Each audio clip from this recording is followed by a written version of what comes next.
Die Mengengleichheit der Farbe in diesem Bild repräsentiert ein demokratisches Prinzip, die gleichwertige Präsenz aller Teile, Identität von Quantität und Qualität.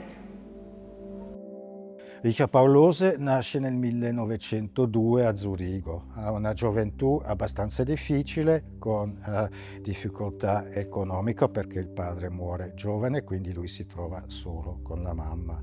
Subito dopo le scuole ottiene un piccolo lavoro come rider e inizia a fare consegne anche per uno studio grafico. Tramite questi contatti che sta avendo ottiene un posto di apprendistato come grafico nello studio Max Thaler, dell'epoca il più importante a Zurigo. Quindi fa l'apprendistato e subito dopo si lancia in una carriera come grafico. Importante da vedere che per tutta la vita, fino all'età del pensionamento, Lohse lavora sempre, cioè la produzione artistica è una parte della sua vita, ma lavora come grafica, avendo il suo studio proprio, lavorando per le grandi aziende come Escher-Wyss e poi avendo anche altri lavori, diventa il segretario generale del Schweizerischer Werkbund, diventa il redattore di una rivista importante di grafica, architettura e design moderno. Questo fatto è anche importante per il suo lavoro, venendo di questa tradizione del modernismo, del costruttivismo, anche del Bauhaus,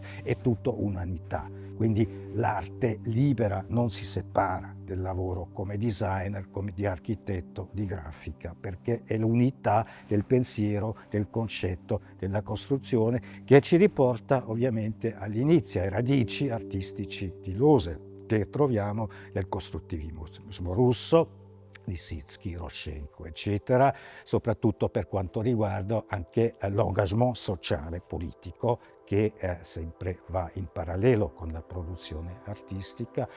E poi più precisamente per lui l'ispirazione centrale è il movimento olandese The Style. The Style conosciuto soprattutto grazie a Piet Mondrian, che è uno dei fondatori, gli altri sono anche talmente importanti per Lohse, sono Bart van der Leck e Theo van Doesburg. Quindi in questi movimenti modernisti degli anni 10 lui trova le sue radici, l'inizio della sua produzione, della sua carriera, del suo pensiero artistico. Diese Mittel genügen mir vollständig, ein Bild zu realisieren.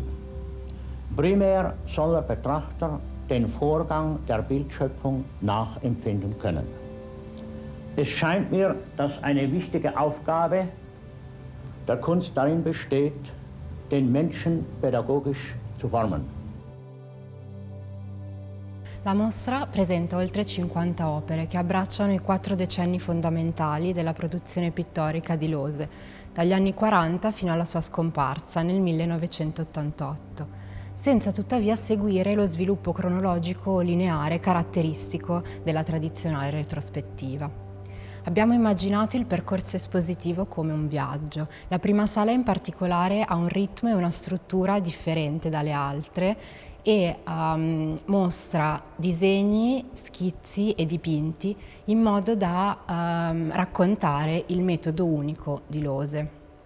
Successivamente, da lì in poi, la mostra si sviluppa in varie tappe che ripercorrono alcune delle importanti occasioni espositive della carriera dell'artista e quindi riprendono alcune delle opere che Lohse stesso aveva selezionato per ogni mostra.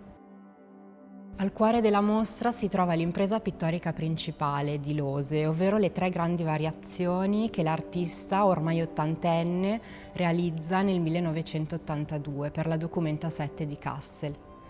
Il trittico complessivamente raggiunge una lunghezza di circa 18 metri e per questo, per la complessità tecnica di movimentazione ed esposizione che presenta, non è stato spesso riproposto al pubblico. Tuttavia, il trittico rappresenta uno dei vertici della produzione pittorica seriale di Lohse e in particolare è un esempio emblematico di uno dei principi cardine delle sue teorie, ovvero l'uguaglianza quantitativa del colore. Ogni colore compare una sola volta in ciascuna colonna e in ciascuna riga della griglia, trasformando la superficie pittorica in un modello di democrazia radicale, per utilizzare le parole dello stesso artista, dove ogni elemento ha la stessa dignità, lo stesso valore e la stessa importanza degli altri.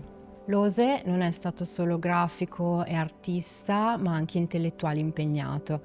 Tra gli anni 30 e 40 sostiene attivamente i movimenti antifascisti e successivamente nel 1937 contribuisce a fondare Allianz, un'associazione di artisti e artiste accomunate non tanto da uno stile comune ma piuttosto da un obiettivo condiviso, quello di affermare la modernità nell'arte e difendere la libertà.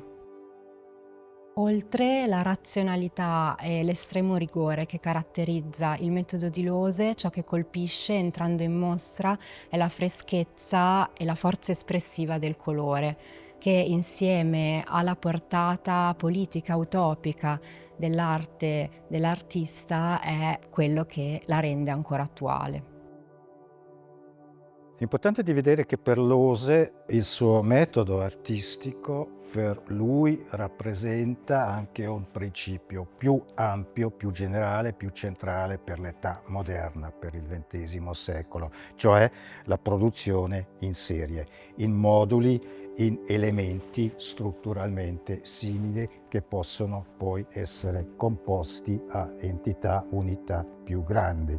Questo è un principio di costruzione che sta per iniziare negli anni 20-30, spesso ispirato anche delle dottrine dei maestri del Bauhaus in Germania, e questo poi ovviamente rappresenta anche la razionalità, il razionalismo moderno per Lose, in cui secondo lui si deve iscrivere, introdurre anche la creazione puramente artistica come la pittura o la scultura.